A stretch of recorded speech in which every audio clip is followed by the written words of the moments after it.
Okay. Tim gets $4 a week pocket money from his mom.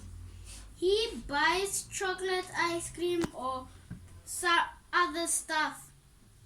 Sometimes he buys a book or comics. Tim also spends his money on little presents for his younger sister Lisa. She loves that. Tim's mom buys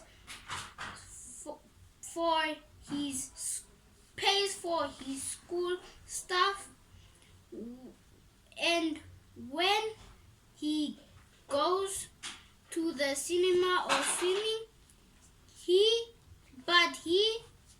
mom never gives him money. Then he helps with the house chores.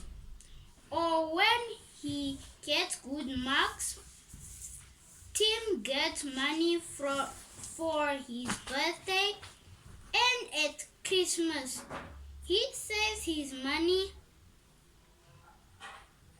He takes it to the bank because he wants to buy a new bike.